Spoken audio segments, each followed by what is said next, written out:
Luis Nery nag-init kanina laban sa Hapon sa bansang Mexico. Panalo si Luis Nery via TKO sa round 7. Dalawang beses bumagsak sa round 7 itong si Kameda. Nakabangon pa naman pero sinurrender na ng corner. May bagong kartada si Nery na 36 wins, 28 KOs, may dalawang talo. Nakuha niya ang dalawang talo na yan kay Brandon Figueroa at laban kay Naoya Inoue. Nag-init kanina si Luis Nery dahil gustong gumanti sa Hapon. Huling laban ni Luis Nery kontra Naoya Inoue at natapos sa TKO. Ngayon ang muling pagbabalik ni Nery sa bansang Mexico at nakalaban niya Japanese kaya mainit siya ngayon. May bagong kartada naman si Kameda na 15 wins, 9 KOs, may 4 na talo. So abangan natin ulit ang pagbabalik ni Luis Nery. Si Luis Nery lang din ang nag-iisang nagpatumba kay The Monster Inoue. Kahit natalo si Luis Nery, nakaiwan naman siya ng marka kay Inoue. Bumagsak ng wala sa oras. Okay mga tol, sa ibang banda naman, reaksyon ni Dimitri Bivol at reaksyon ni Beterbiev matapos ang kanilang laban. Sinabi ni Arthur Beterbiev sa kanyang interview, sa katunayan ayaw na daw niya sana makipag-rematch pa kay Dimitri Bivol. Kasi sa venue kanina mga tol, pabor ang mga fans kay Dimitri Bivol. Nararamdaman yun ni Arthur Beterbiev. Dahil nangyari ang kanilang rematch ngayon na ayaw sana ni Arthur Beterbiev.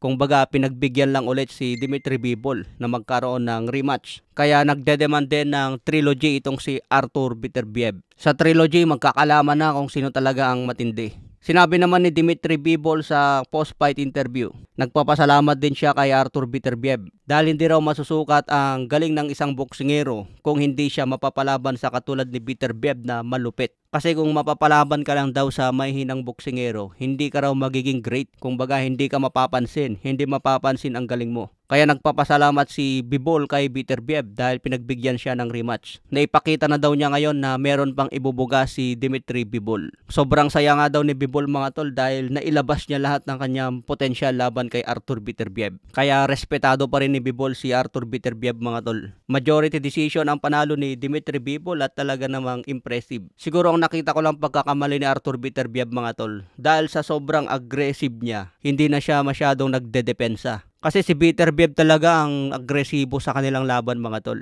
Samantala si Bivol ang ginagawa niya atras counter. Dahil sa kagustuhan ni Beterbiev na maging agresibo, siya na tuloy yung tinatamaan ng counter. Kasi mahirap tamaan ang moving target mga tol. Parang sa baril lang yan, mahirap mo tamaan yung tumatakbo. Ganon din sa boxing, mahirap bumitaw ng kombinasyon kapag magalaw ang kalaban mo. So sa trilogy mga tol, magkakalaman talaga doon kung sino na ang pinakamalupit. Pero tingin ko, Dimitri Bivol pa rin yan kung aabot sa decision. Sa counter punching kasi mas effective ang style ni Bivol. Kung hindi naman maging aggressive si Beterbiev, mahirapan din siya magpatama kay Bivol dahil atras abante ang tirada. Kaya paunahan talaga silang dalawa na magpatama na solid. Sa ibang banda naman, Cuadro Alas Casimero, magtatayo na po siya ng sariling Cuadro Alas promotion. Sa ngayon walang promoter si Cuadro Alas kaya magtayo na lang ng sariling promotion. Pero may balita mga tol na hindi naman daw si Casimero ang promoter. Kumbaga gagamitin lang yung Cuadro Alas promotion. Maganda yan kasi impluwensya din ni Cuadro Alas mga tol kung magkaroon ng sariling promotion. Makakatulong yan sa mga kabataan na gusto pumasok sa boxing. Okay mga tol, hanggang sa muling update.